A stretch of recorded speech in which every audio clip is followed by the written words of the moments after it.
Buenas tardes, bienvenidas nuevamente al capítulo o a la sesión número 2 de la intervención de educación en neurociencia del dolor para pacientes con fibromialgia. El día de hoy vamos a hablar sobre el sistema de dolor. Este tema es muy importante, ya avanzando con el manual que ustedes tienen en la plataforma. Espero que hayan hecho las actividades y las tareas que se habían asignado ahí dentro del manual. Entonces comenzamos hablando sobre el sistema de dolor y de dónde nace o cómo se va gestando la idea de que la neurociencia es un aporte para los pacientes que presentan un dolor de tipo persistente, por ejemplo, el avance tecnológico que se ha adquirido con la capacidad de escanear el cerebro de pacientes con dolor, ha permitido generar una mayor comprensión de lo que sucede específicamente en el sistema nervioso de las personas. Entonces, esto básicamente, esta descripción de lo que sucede es lo que nosotros vamos a ir efectuando a través de la neurociencia, ¿ya? O la ciencia de los nervios, ¿ya? Cuando, cuando una persona o cuando usted, por ejemplo, presenta algún tipo de dolor, se activa inicialmente este sistema de alarma o este sistema de defensa que habíamos conversado el día jueves y ocurre un proceso por el cual el cerebro de cada una de ustedes, basado en todo lo que sabe sobre su vida, va a tomar una decisión de manera consciente para poder defenderlo.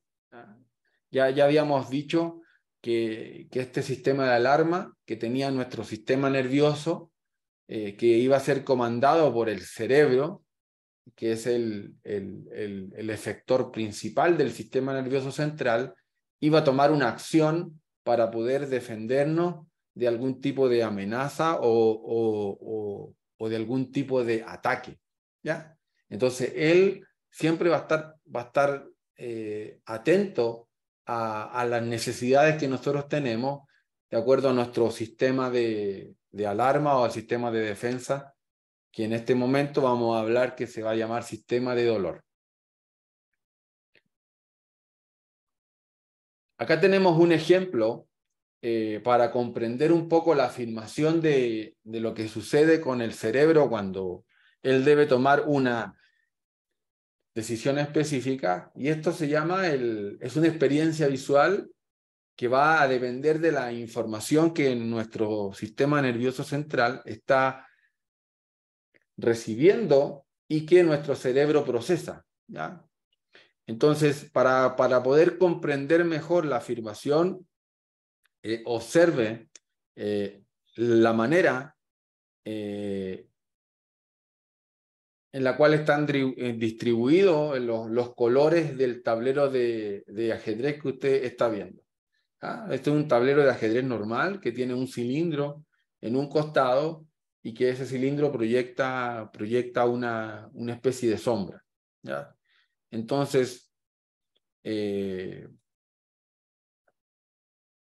la pregunta que se hace o que se efectúa aquí en este caso, por ejemplo, es, ¿son iguales o son distintos los colores, por ejemplo, del casillero A con los colores del casillero B?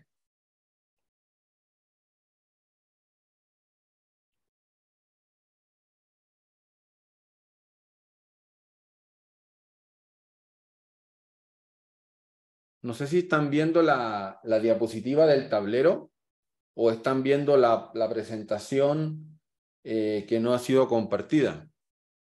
Ah, ya, eso es lo que yo le preguntaba recién. Si se estaba viendo la presentación compartida o la presentación del tablero. Bueno, vamos a...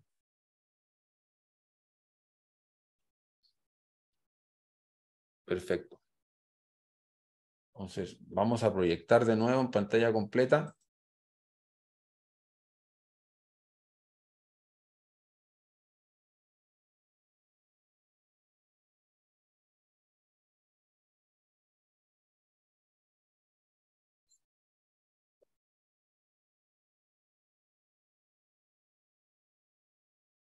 Ya. Entonces, imagino que ahí sí se está viendo en pantalla completa.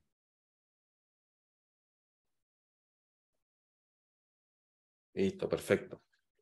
Entonces, la experiencia visual que vamos a ver acá, en este caso, es, tenemos un tablero de ajedrez, ¿ya? Básicamente es un tablero que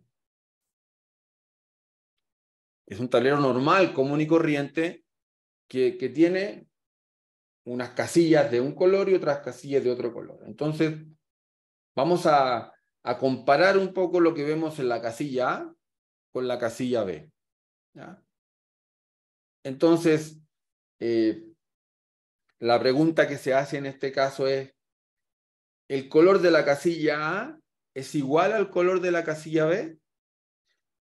Yo creo que la mayoría de nosotros vemos, obviamente, que la casilla A y la casilla B son colores, eh, son colores distintos. Se nota ahí la diferencia del color entre A y el color B, porque es dentro del tablero de ajedrez. Entonces, pero esta experiencia visual, de acuerdo a la información que nos está llegando a través de nuestros ojos, por ejemplo, el cerebro lo procesa de acuerdo a las experiencias que nosotros, a la experiencia que nosotros tenemos, o de acuerdo a lo que conocemos como lo que es un tablero de ajedrez, por ejemplo, o de dama, por ejemplo, en este caso. Entonces, lo que pasa acá es que el tablero, por ejemplo, los colores de la figura A con los colores de la casilla A con los colores de la casilla B son iguales, son el mismo color, ¿ya? No hay una diferencia entre los colores. La interpretación, el contexto que nosotros tenemos es muy importante para que nuestro cerebro procese la información y nos dé una respuesta, en este caso una experiencia visual. Yo vuelvo, por ejemplo, a la diapositiva anterior. Nuevamente, nuestro cerebro, a pesar de que ya habíamos dicho que son colores iguales, nos da la ilusión de que son colores distintos. Si se dan cuenta, los colores son iguales. Pongo la escala de colores ahí entre uno y otro y es el mismo color. Ahora, si yo aíslo, por ejemplo, todo el contexto, me voy a dar cuenta mucho más claro que son colores que son colores iguales. La casilla A y la casilla B son colores iguales. O sea, ¿qué quiere decir con esto? ¿Qué es lo que quiero decir o qué tiene que ver esto respecto al cerebro o respecto al dolor que uno siente? Lo primero es que cuando uno, por ejemplo, ve que los colores son diferentes, no quiere decir que hay algo malo o que está pasando algo malo, quiere decir que el contexto con el cual yo vengo desarrollándome desde que nací es que el tablero de ajedrez tiene dos colores distintos, unos blancos y unos negros. Entonces el contexto juega un rol muy importante de acuerdo a la respuesta o a la interpretación que yo le estoy dando a la pregunta que yo estoy haciendo, si las casillas de los colores son iguales o son distintas.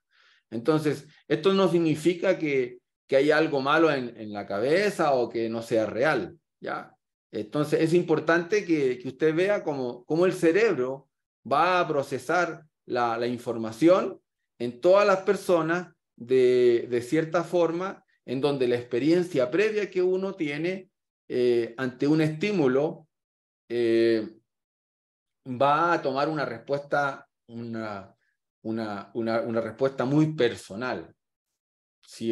Quizás si le preguntáramos a alguna persona, por ejemplo, que nunca ha tenido un contacto o que nunca ha tenido una relación directa con el ajedrez, por ejemplo, que nunca ha visto en su vida un tablero de ajedrez, quizás pueda decirme que a lo mejor los colores son parecidos o son iguales. Obviamente, acá dentro de lo que estamos preguntando, dentro del contexto, por ejemplo, vemos que obviamente hay una sombra del cilindro que hace aparecer obviamente que la tonalidad sea distinta. Pero cuando tapo nuevamente todo, o sea, queda claramente que el color es el mismo, ¿ya? Entonces, lo importante acá es entender que son del mismo color. Entonces, cuando el cerebro se enfrenta a una ilusión de este tipo visual, el cerebro, ¿qué es lo que hace? Va a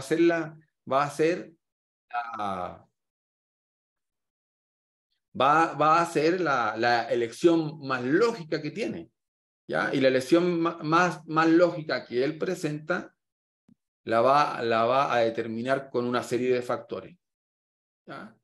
Va a determinar cada vez que el cerebro tiene que tomar una decisión, el cerebro va a tomar diferentes tipos o va a tomar esa decisión basándose en lo que el cerebro conoce o lo que el cerebro determina o tiene de acuerdo, por ejemplo, a la forma, al tamaño, va a tomar una medición a las experiencias que ha tenido y a la lógica.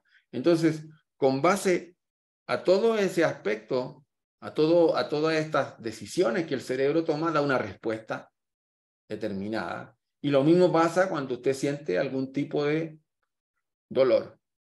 Él analiza, ¿ya? En este caso, para que ustedes tomaran, por ejemplo, la decisión de que el color eran diferentes, el cerebro analizó la forma del tablero, el tamaño de la figura, él midió, todo eso de manera automática. La experiencia, o sea, ¿qué es lo que estoy viendo? Es un tablero de ajedrez. Los tableros de ajedrez son de dos colores, blanco y negro. Hay una sombra, por eso que con la sombra se ve a lo mejor un poco más oscuro el casillero, y es lógico que son colores diferentes. Entonces, él toma una decisión no basándose solamente en lo que pueda estar pasando. Por ejemplo, en el caso del paciente con dolor, va a tomar la decisión no solamente basándose en que tengo algún daño o alguna alteración en algún tejido específico. Para que el paciente tenga dolor, el cerebro toma esta decisión basándose en un concepto multifactorial. Yo no voy a sentir dolor solamente porque tengo una articulación inflamada o porque tengo un daño específicamente ahí. Él toma una decisión de acuerdo a una serie de circunstancias, una serie de sucesos y de experiencias que yo he vivido durante diferentes aspectos o diferentes partes de la vida, ¿ya? Por ejemplo, el cerebro en este caso le hizo creer que uno de los recuadros era más oscuro que otro, y eso es completamente lógico, ¿ya? Entonces, es sumamente lógico entender que un recuadro era más oscuro que otro. O sea, no hay nada malo con eso. Y ahora, ¿por qué el cerebro se atreve a hacer esto? Porque el cerebro es el que comanda este sistema, y para el cerebro la elección más lógica, aunque estuviera mal, era que el color debían ser colores distintos, ¿ya? Entonces, lo más interesante de esto, o de aprender sobre las decisiones que nuestro cerebro toma, es que el cerebro es quien es el que toma la decisión a la hora de interpretar qué es lo que está pasando con nuestro cuerpo. Siempre va a ser así. Siempre. Siempre el cerebro va a tomar la decisión. Y no estoy hablando, cuando hablo de el cerebro, no se está refiriendo o uno no se refiere a la parte psicológica.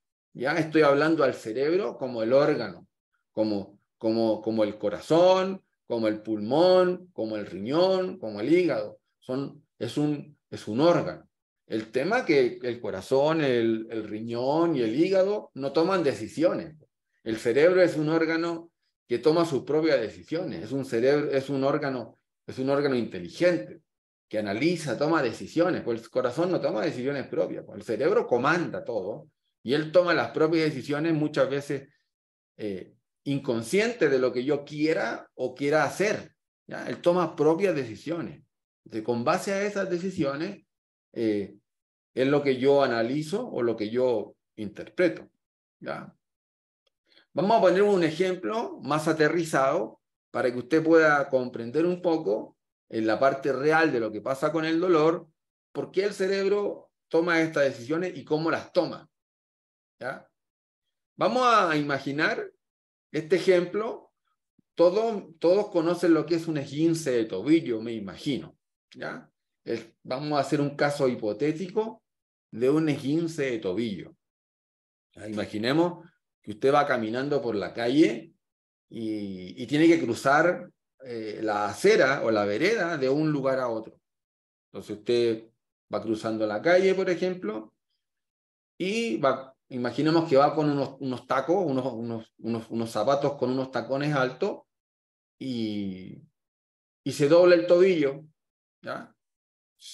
Se dobla el tobillo y se provoca un esguince. Un esguince es una distensión de los ligamentos que se encuentran en la parte del pie, en el tobillo. Entonces, todo en algún momento de la vida quizás no hemos esguinzado el tobillo. Entonces, imaginemos que nos torcemos el tobillo, nos esguinzamos el tobillo, ¿qué es lo que va a pasar? Automáticamente uno va a sentir dolor, ¿cierto? O sea, me doblo el tobillo, siento dolor, ¿ya? Entonces, la respuesta es que sí, que sienta dolor. En casos muy raros, a lo mejor yo no voy a sentir dolor con un esguince de tobillo, pero la mayoría de todos nosotros, si vamos caminando por la calle y nos esguinzamos el tobillo, vamos a sentir dolor, ¿ya? Entonces, la lesión que uno va a sentir por la distensión que se provoca de manera biomecánica o repentina del tobillo, va a asociarse automáticamente o de manera inmediata con el dolor que yo voy a sentir. ¿Ya? Automáticamente yo voy a decir, bueno, el cerebro automáticamente dice, bueno, se distendió un ligamento o se rompió un ligamento y eso es una amenaza, pues es un peligro y me duele. A todos nos pasa eso, o nos pasaría eso. Ahora, ¿qué sucede o qué sucedería si cuando yo voy cruzando la calle y yo me guinzo el tobillo, viene un carro, por ejemplo, un camión, un bus a toda velocidad, viene a toda marcha y yo estoy a mitad de cuadra tocándome el tobillo? ¿Ah? ¿Qué es lo que va a pasar? Yo voy caminando, cruzo la calle, voy a mitad de la calle de cruzar, me guinzo el tobillo, me duele, pero miro que viene a toda velocidad un camión, un carro, un automóvil, en este caso del ejemplo, es un automóvil, un Ferrari, por ejemplo, viene a toda marcha. ¿Ya? ¿Qué va a pasar con el dolor del tobillo?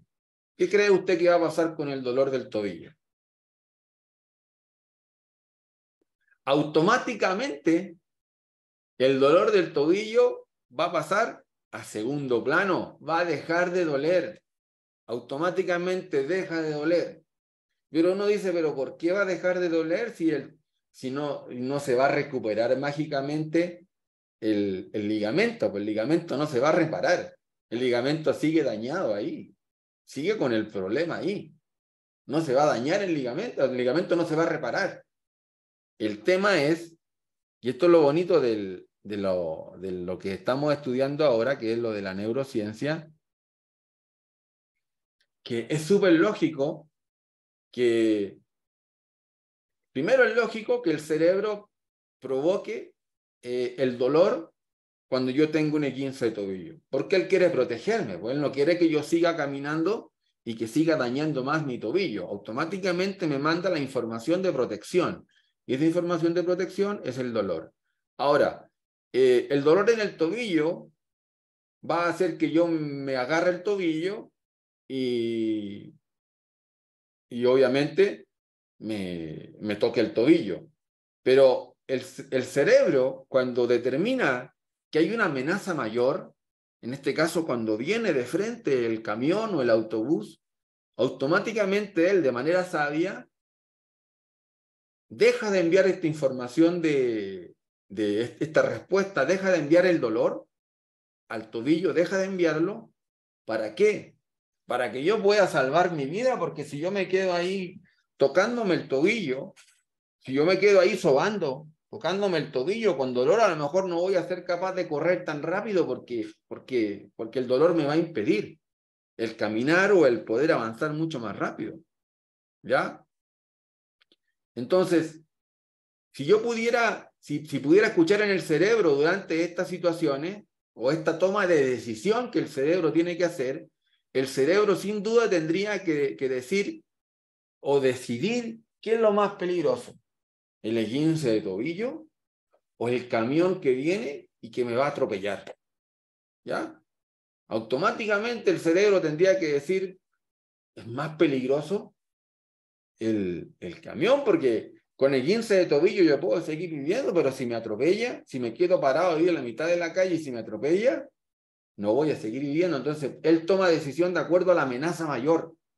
Y la amenaza mayor es que me vayan a atropellar. Por tanto, deja de doler el tobillo, yo cruzo la calle, el camión pasa, ¿cierto? El camión pasa y yo obviamente, ¿qué es lo que sucede? Automáticamente el cerebro dice, la amenaza mayor cesó, pude cruzar, la amenaza mayor desapareció. ¿Y qué pasa de nuevo? Automáticamente él, ¡pum!, manda la información nuevamente del dolor, porque todavía tengo el esguince de tobillo, pues si el ligamento no ha desaparecido su inflamación, y me manda nuevamente el dolor del tobillo, y yo vuelvo nuevamente a sentir el dolor en el tobillo. Entonces, ¿qué está pasando acá? No es que el tejido se recuperó por unos par de minutos y después no. No es que la adrenalina que yo siento está impidiendo que yo sienta dolor. Si fuera por eso, todos nos inyectarían adrenalina en nuestro cuerpo y dejaríamos de sentir dolor. Sería fácil entonces. Nadie tendría dolor, pues andaríamos tomando medicamentos con adrenalina. Entonces, es que el cerebro toma decisiones. Y la decisión que toma es de acuerdo a la amenaza mayor. Si uno tiene una amenaza, el cerebro toma la decisión, pum, después la amenaza mayor desaparece y el cerebro automáticamente vuelve a mandar la información porque entiende que el esguince de tobillo puede generarle un daño mayor en el tobillo, por lo tanto él quiere que deje de seguir moviendo como movía antes el tobillo para no seguir dañando ese ligamento que se pueda seguir estirando y se pueda seguir cortando más, por lo tanto manda la respuesta de dolor como una forma de poder proteger, ¿ya? Ahora, con base a esto, con base a todo lo malo que uno ha leído en internet, que de repente los médicos nos dicen, de repente lo que nos dicen los compañeros, de repente lo que nos dicen lo que leemos nosotros en internet, de acuerdo a lo que nosotros creemos de nuestro diagnóstico, ¿ya? Es lógico, es muy lógico, con todo eso que nosotros hemos ido alimentando o que tenemos culturalmente respecto a la fibromialgia, es muy importante que el cerebro produzca mucho más dolor para poder protegernos. Porque si el cerebro toma decisiones, el cerebro a la larga es algo que se alimenta de información. De información, como lo habíamos dicho recién, de repente visual, pero también de repente lógica, auditiva, las comunicaciones, las creencias que nosotros tenemos, por ejemplo, los tratamientos fallidos que a lo mejor ya hemos ido adquiriendo durante mucho tiempo y hemos tomado medicamentos, lo hemos puesto acupuntura, no hemos hecho reiki, no hemos ido quizás donde un chan. Todas las cosas que nosotros hemos hecho para tratar de disminuir nuestro dolor son experiencias que van alimentando a la larga lo que conocemos como la desesperanza aprendida. Ya aprendemos, nuestro cerebro aprende a decir, bueno, no hay nada que hacer acá.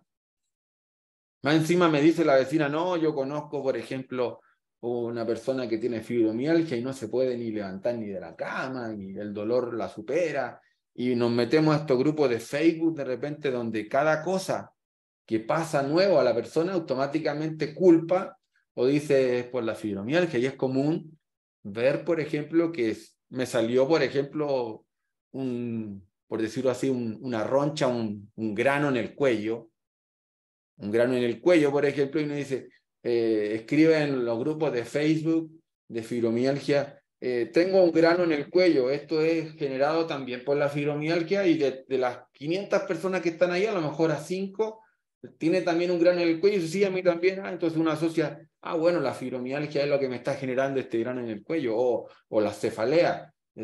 Esto también le pasa a ustedes, y contestan 5 y dicen sí. Sí, a mí también. Entonces, automáticamente el cerebro se va alimentando de toda esta información, y obviamente él va a responder ¿cómo? Como una amenaza mayor. Responde esto como si fuera la amenaza mayor, en vez de ser una amenaza menor. Lo que nos está queriendo decir es que no existe una amenaza. Él no estoy queriendo decir que no existe una amenaza. Claro que existe una disfunción, una enfermedad, un problema, pero en cuanto a la información de cómo el cerebro interpreta el dolor que la persona tiene, recuerden que el dolor es una respuesta. Por lo tanto, la respuesta va a ser determinada de acuerdo a lo que yo he ido construyendo, de acuerdo a la enfermedad que tengo, o sea, a los pacientes con artrosis, pacientes con fibromialgia, los pacientes que tienen cáncer, por ejemplo, dolor por cáncer, el paciente que tiene un esguince de tobillo crónico, el paciente que tiene dolor lumbar crónico, es igual, es lo mismo. El cerebro va construyendo de acuerdo a todo este tipo de información que yo he ido adquiriendo a lo que tengo en el tejido, le sumo a la experiencia, le sumo a la desesperanza, por ejemplo, que habíamos dicho, a la fatiga. Si me levanto con fatiga, también eso alimenta la información que tengo. O sea, una serie de factores, no es una sola causa para que el cerebro tome la decisión de cuánto me debe doler, o cuánto me debe doler más, o cuánto me debe doler menos. ¿Ya? El cerebro toma decisiones no con base a una sola cosa, ¿ya?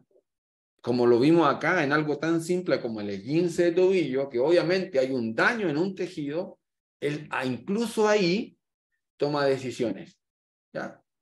Por ejemplo, dice, no, a ver, pero es que si yo me pego con un martillo, me tiene que doler, aunque el cerebro, aunque yo diga que no, aunque yo le diga al cerebro que no es algo amenazante porque se me va a pasar. Claro, eso es lógico, pero el cerebro sí va a interpretar el efecto que tiene el golpe, y la inflamación también la interpreta como una amenaza, ¿ya? Pero ojo, no es lo mismo, por ejemplo, que yo me pegue en el dedo con un martillo, a que se pegue, por ejemplo, con un martillo un violinista, por ejemplo, o un cirujano, por ejemplo, que tiene que operar, ocupa sus manos para cirugía, el pianista para tocar el piano, o el violinista, por ejemplo, no va a ser lo mismo, aunque nos peguemos los dos con el mismo martillo. El dolor que van a sentir ellos va a ser mucho mayor que el dolor que voy a sentir yo. ¿Por qué? porque para su cerebro la información de quedarse lesionado en sus manos con su fuente de trabajo y toda la minuciosidad que tiene que tocar un violinista, por ejemplo, es diferente, es distinto. La información que le llega a él va a ser distinto. A los dos nos va a doler. Quizá a los dos nos va a doler al mismo tiempo, pero la intensidad con la cual se va a manifestar el dolor en él va a ser distinta a la mía, muy distinta. ¿Ya? Entonces, muchas veces, una gran mayoría de veces, la información que está en los tejidos no se relaciona con lo que el cerebro interpreta. Muchas veces hay personas que tienen daños en algún tejido y no sienten dolor. Se dan cuenta de que tienen algún daño en un tejido cuando se toman una radiografía, por ejemplo, por alguna otra causa, y se dan cuenta que tienen, por ejemplo, una artrosis, se toman una radiografía de la columna, y se dan cuenta, por ejemplo, que el médico les dice, oiga, pero que tiene una artrosis en la cadera. Ya ha vivido no sé cuántos años con la artrosis de cadera. O sea, no hay una relación directa, no se debe interpretar directamente que el daño que una persona tenga en algún tipo de tejido automáticamente se debe correlacionar con el dolor que está sintiendo. Son situaciones, son experiencias distintas, son sistemas nerviosos diferentes.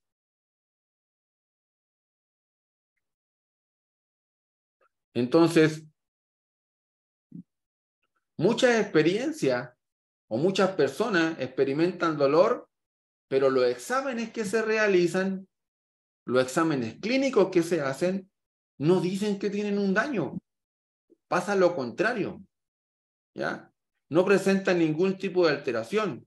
El dolor no siempre va a necesitar que exista algún tipo de tejido lesionado, ya que el cerebro evalúa todos los tratamientos que se hacen, por ejemplo, o el estrés, o la ansiedad, o la lesión que uno pueda tener, y va a decidir si lo va a defender o si no lo va a defender, produciendo algún tipo de dolor o de daño. Hay una serie de experiencias, por ejemplo, donde aquí hay un dibujo, obviamente, que sale una señora, por ejemplo, con una flecha, y hay experiencias donde, cuando, por ejemplo, historias, por ejemplo, cuando han ido a un circo, por ejemplo, y la persona está no se da ni cuenta de lo que sucede, porque el cerebro a la larga es el que tiene que tomar la decisión. Y hay una serie de hechos o de casos, por ejemplo, reales, que puede pasar, por un lado, que el cerebro produzca dolor cuando no hay daño, o a veces las personas presentan daño y no sienten ningún tipo de alteración o de dolor. ¿Por qué? Lo que hay que entender en este punto de las sesiones es que siempre, el 100% de las veces, es el cerebro, es el que decide si algo debe doler o algo no debe doler. Y no es decir que psicológicamente una persona va a sentir más dolor o menos dolor. La psicología o la psique es una cosa y el cerebro como un órgano es otra cosa distinta. Son cosas completamente distintas y diferentes. ¿Ya? Ahora, el cerebro va a definir o va a decidir, de acuerdo a lo que hemos conversado, qué sucede, si lo va a defender más, si lo va a defender menos, si lo va a defender o si no lo va a defender, si va a exagerar en la defensa, si no va a exagerar en la defensa. ¿Ya? Entonces, el cerebro tiene diferentes áreas que van a estar encargadas de las acciones que vamos a realizar o que vamos experimentando en el día a día. A medida que vamos realizando las sesiones, vamos a ir entendiendo cuándo y por qué estos diferentes tipos de áreas del cerebro se activan y por qué se activan y cómo comenzar a trabajar para que nuestro cerebro, que de repente en nuestra patología, en nuestra enfermedad, está muy hipersensible, deje de estar tan hipersensible y empezar a disminuir esta alarma que nosotros tenemos en el cerebro, que en vez de que esté sonando todo el día, empecemos como a restaurar o a reiniciarla nuevamente para llegar a disminuir esta capacidad o esta intensidad del dolor en ella. En nuestro cuerpo, en el cerebro específicamente, tenemos una zona que se llama el homúnculo, ¿ya? ¿Y qué es lo que es eso? Es la representación de cada una de las partes del cuerpo en el cerebro, ¿ya? En el cerebro hay una partecita que se llama la corteza, ¿ya? Y una zona que se llama el homúnculo, donde cada una de nuestras partes de nuestro cuerpo va a estar representada en esa zona, ¿ya? Como lo vemos acá en el dibujo, es como un corte del cerebro. Entonces, cada una de las zonas tiene mayor representatividad que otras, por ejemplo. Las manos, por ejemplo, son más sensibles que la espalda, por ejemplo, porque en esta zona, por ejemplo, las manos tienen mayor representación que otras zonas del cuerpo, ¿ya? Por ejemplo, la cara tiene una representación mayor, la lengua también una representación mayor que otras partes del cuerpo, por ejemplo, que el hombro o que el muslo, por ejemplo, o que la pierna, por ejemplo, ¿ya? Son distintas. Pero cada una de estas partes del área del área del cerebro van a estar involucradas dentro de la representación o de la respuesta del dolor, ¿ya? Cada una de estas zonas tiene una representación, ¿ya?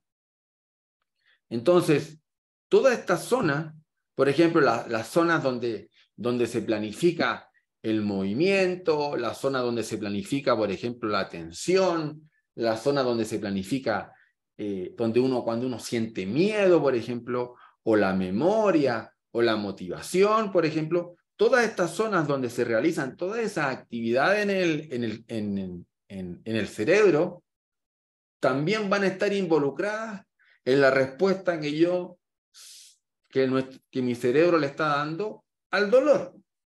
Por eso que de repente uno dice, se me olvidan las cosas. Claro, porque en esa zona de donde se realiza, donde se ejecuta la memoria, por ejemplo, o donde, por ejemplo, se manifiesta la respuesta que yo tengo a situaciones estresantes, también va a estar involucrada de una u otra manera en la respuesta que mi cerebro entrega a esa amenaza o al dolor que yo estoy sintiendo. Por eso es que se dice que cuando una persona tiene dolor, en este caso el dolor crónico, como las personas que presentan artrosis o, por ejemplo, fibromialgia, se convoca, en el cerebro sucede una gran reunión, ¿ya?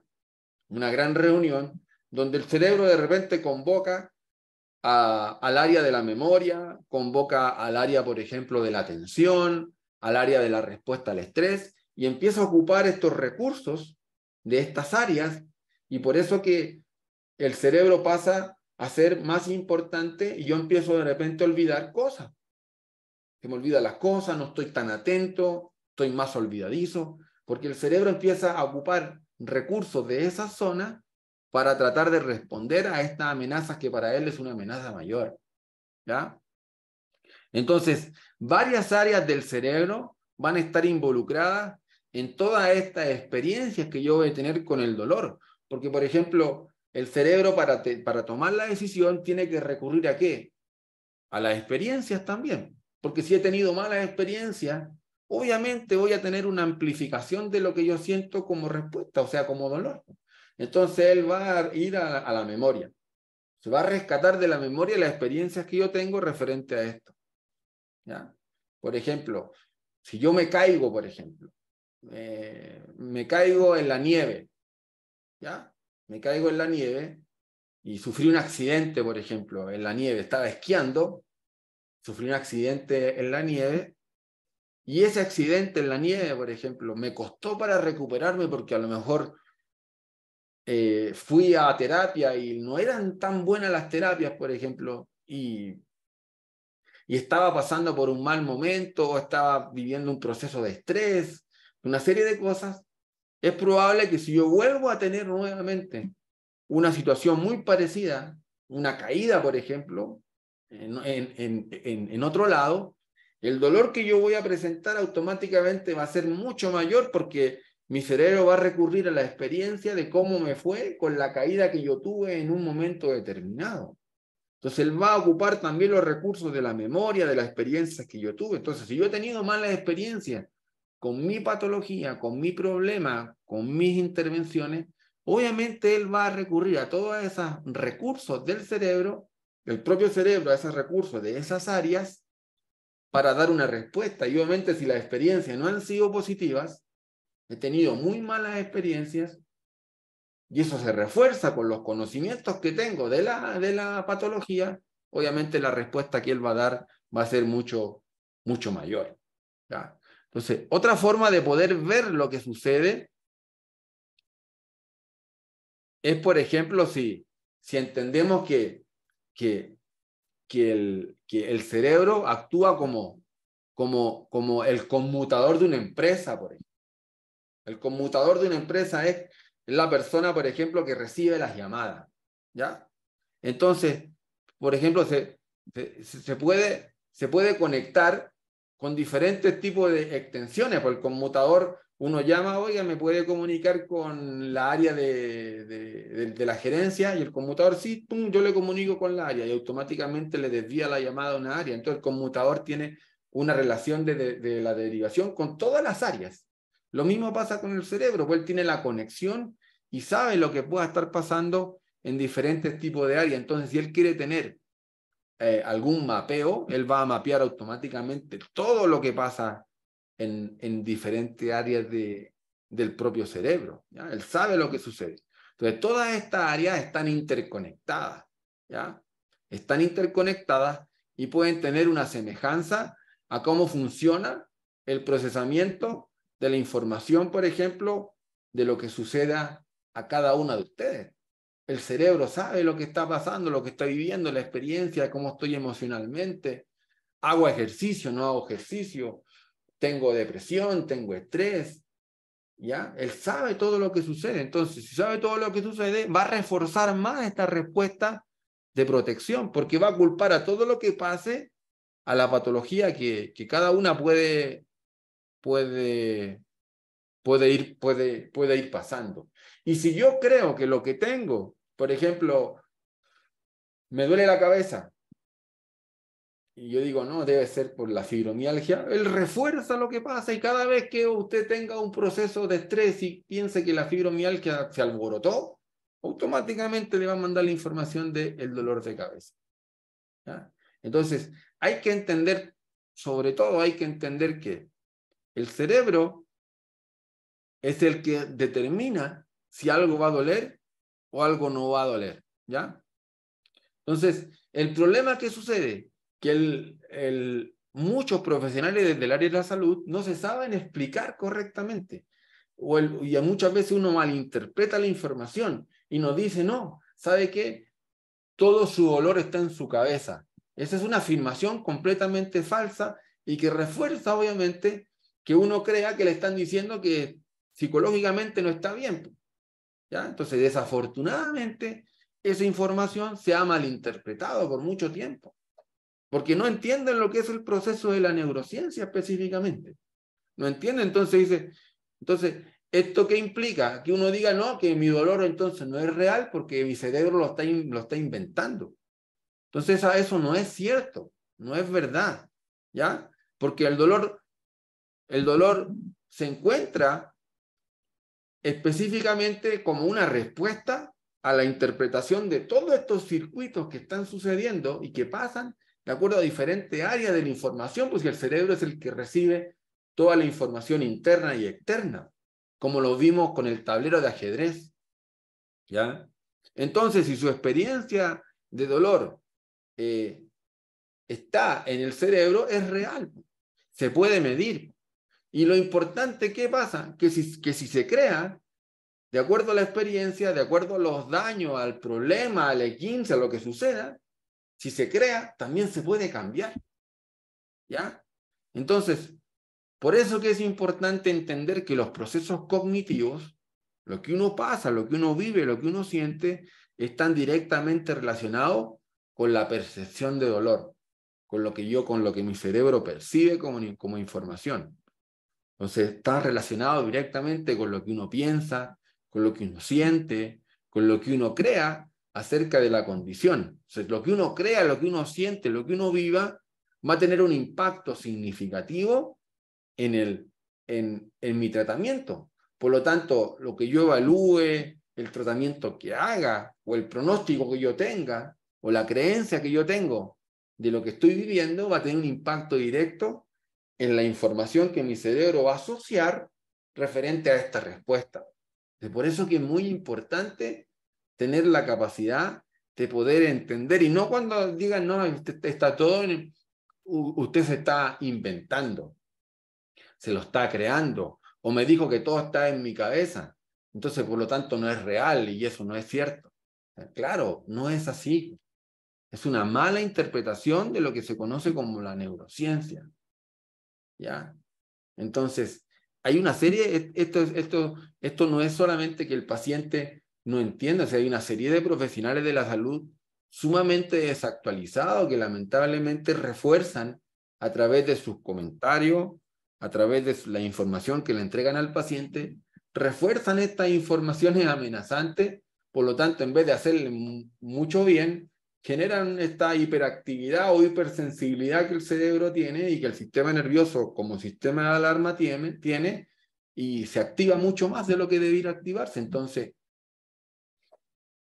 esta clase es importante para derribar ese mito. Se hace para los pacientes y también para los profesionales de la salud que están un poquito desactualizados. Entonces, ya para la próxima semana, para la sesión número 3, vamos a entender un poco lo que es el sistema de alarma. ¿Ya? ¿Cómo funciona el sistema de alarma en mi sistema nervioso central?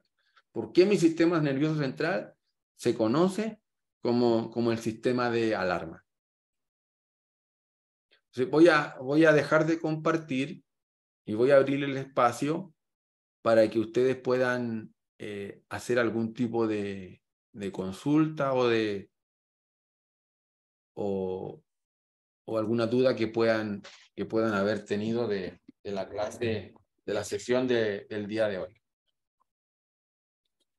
Voy a permitir para que ustedes mismos puedan activar los micrófonos, o si quieren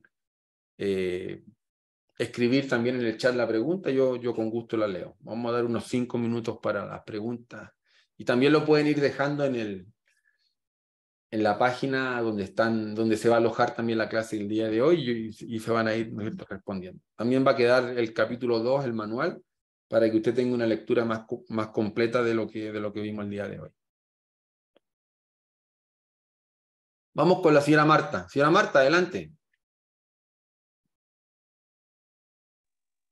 Buenas tardes a todos, doctor, buenas tardes. Sí, yo quiero, entonces, en ese orden de idea, ya nuestro cerebro está tan saturado de toda la información que nosotros tenemos durante todos estos años de, ¿cómo decirlo?, de ensayo y error en cuanto a todas las cosas que nos hayamos hecho, médicos, como lo trato de decir usted, chamanes, porque bueno, de todo hemos intentado, yo creo que en esta enfermedad.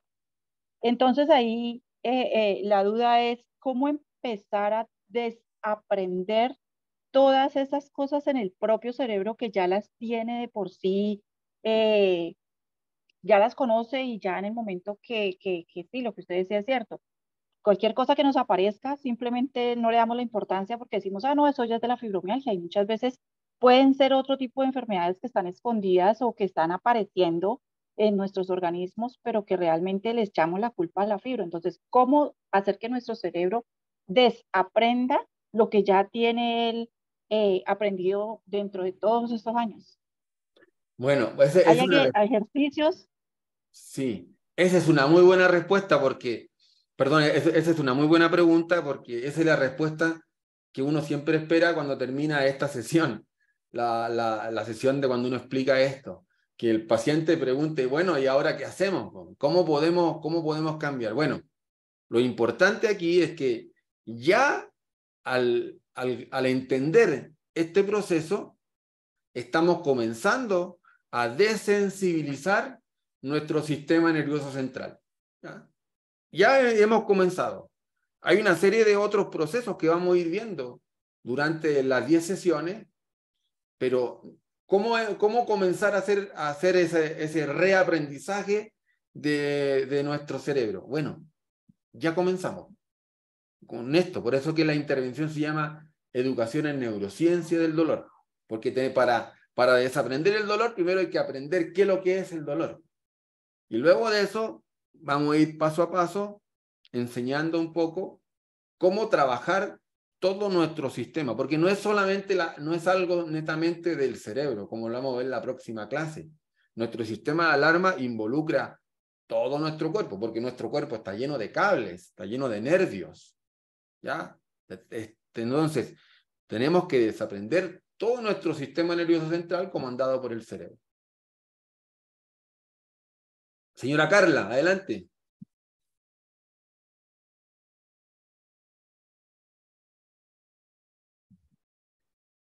La señora Carla tiene levantada la mano ahí.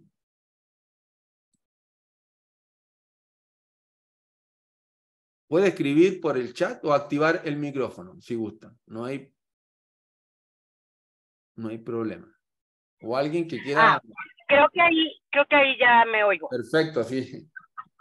Muchas gracias y buenas tardes a todos.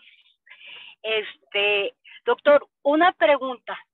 Este proceso de desaprendizaje, ¿cómo lo podemos ir a partir de la clase anterior y esta, ¿sí? A la siguiente, que es el miércoles, ¿cómo podemos empezar a hacer que nuestro cerebro empiece a deseducarse en relación al dolor? Esa es una. Y la otra que le quiero pedir, por favor, tuve problemas yo con mi computadora hoy en la mañana para estarme conectando. Si pudiera poner en el chat, por favor, la dirección de la plataforma, porque hoy estuve intentando y me decía que no encontraba la página. Entonces no sé si estoy dando en el link erróneo, por favor. Perfecto. Si me pudiera hacer ese favor. No hay problema. Sí, muchas gracias. Gracias a usted. Gracias. Bueno, lo primero es que el dolor crónico, también se conoce como dolor persistente, ¿ya? El dolor crónico se alimenta del miedo. Eso es lo primero. Mientras más miedo tengo, más dolor voy a sentir. Siempre va a ser así. No hay diferencia, ¿ya? No hay casos excepcionales. Y entonces, ¿qué tiene que pasar para que uno tenga miedo? Bueno, múltiples factores me hacen a mí tener miedo. Lo primero que le hace tener miedo a una persona es no saber lo que tiene, o no saber por qué le duele tanto, o no saber por qué a veces le duele o por qué no a veces le duele. Entonces, el desconocimiento de algo genera muchas veces miedo. Por lo tanto, si yo tengo más miedo, voy a tener siempre más dolor. Entonces, cuando uno empieza a conocer que el dolor no tiene que ver con cómo se encuentran mis tejidos, cómo se encuentran mis articulaciones, cómo se encuentra mi corazón, cómo se encuentra mi hígado, cómo se encuentran diferentes tipos de órganos, cuando yo empiezo a entender que no porque me duela más, está empeorando mis articulaciones, están empeorando mis manos, están empeorando mis huesos. Cuando yo empiezo a entender que no hay una relación directa entre el daño que yo tengo con el dolor que siento, empiezo a bajar ese nivel de miedo que tengo. Por lo tanto, automáticamente uno empieza a ir alimentando de manera positiva esta hipersensibilidad que yo tengo, que no conozco, que desconozco. Eso es una. Lo otro es que también mientras más dolor tengo y no se me pasa, más ansioso me vuelvo. Y entro dentro de un círculo vicioso, ¿ya? que es el círculo que vamos a tocar en unas sesiones más adelante, que se llama de Blaine y Linton, que es un círculo vicioso donde genero la ansiedad, genera mayor estrés, el estrés genera miedo y así sucesivamente, y eso genera más dolor y así sucesivamente nos metemos en este espiral. ¿Cómo podemos comenzar? Lo primero es tratar de entender que aquí hay que ir paso a paso. No porque yo me haga las 10 sesiones en un solo día, mañana voy a terminar y voy a comenzar sin dolor. Esto es un proceso donde hay que darle tiempo al tiempo para que mi cerebro también tenga el tiempo de entenderlo, procesarlo y vaya él solito desensibilizando. ¿Ya? Porque no es como una pastilla, esto no es un medicamento, no es una inyección. Me inyecto el conocimiento y eso hace que yo desensibilice. No es así. Esto es un aprendizaje de manera pasiva. ¿Ya? Voy tratando, haciendo los ejercicios que están en el manual. ¿Ya? ¿Dónde está el manual? En la página. ¿Y dónde está la página? Usted no la conoce, por eso se la vamos a dejar en el chat. Entonces, en la página van a ver algunas actividades, algunas preguntas que también tienen que ir haciendo. Todo importa, aquí todo suma. Todo suma para yo ir trabajando en esa área. Entonces, respondiendo a la pregunta, a la segunda, vamos a dejar nuevamente en el chat el enlace para que usted entre, se loguee, usuario y contraseña, vaya, la dice fase 3, intervenciones, va a estar la clase 1, descarga el manual del capítulo 1, vaya unas preguntas, algunas actividades, las realiza. ¿Tiene dudas? Me las puede preguntar por el chat, por donde sea. Luego ve la clase número 2, la puede ver esta misma clase cuantas veces quiera y también hacer las actividades. ¿Ya? Entonces, esa es la manera que vamos a comenzar ahora en el momento. Entender. ¿Qué es lo que les pediría yo? Muchas veces el paciente comete el error de querer informarse más. Y eso está bien. Pero informarse más no significa yo ir a buscar la información en Internet. En Internet voy a encontrar una serie de informaciones que a la larga lo que van a hacer alimentar la catastrofización de mi enfermedad. Si yo pongo, por ejemplo, dolor lumbar, es probable que me aparezca una persona operándose. Una hernia me va a aparecer. O me va a aparecer pongo accidente en casa y es probable que me aparezca una persona muerta. Siempre aparecen cosas muy catastróficas que no va relacionada directamente con lo que yo realmente quiero buscar o con lo cual yo quiero entender. Entonces, si a alguien, por ejemplo, le interesa leer más, lea el manual. Para eso le creamos nosotros un manual, para que usted pueda ir desarrollando, entender. Si alguien dice, no me basta con el manual, quiero algo más científico, lo pide y se lo mandamos, ¿ya? Pero trate de no buscar información por su propia cuenta, porque muchas veces eso alimenta un poco más este miedo. Y habíamos dicho que el miedo es como la gasolina al fuego, como la benzina o como la gasolina. Si yo le echo un poquito de gasolina al fuego, es probable que lo prenda más. Y eso es lo mismo. El miedo al dolor es lo mismo, la gasolina al fuego. No sé si alguien más tiene alguna otra pregunta. Gracias, doctor. Listo, entonces cualquier duda, vamos a volver de nuevo a abrir el chat más ratito. Voy a subir de nuevo esta clase para que la puedan ver nuevamente y si tienen duda, la puedan ver. Ahí dice capítulo 1, pero es que estamos en el capítulo 2. ¿Ya? Así que bueno, muchas gracias. Nuevamente nos vemos el próximo jueves.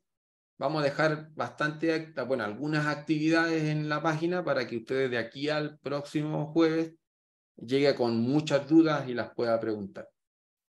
Así que bueno, un gusto, cuídense mucho. Saludos, que estén bien. Gracias por participar.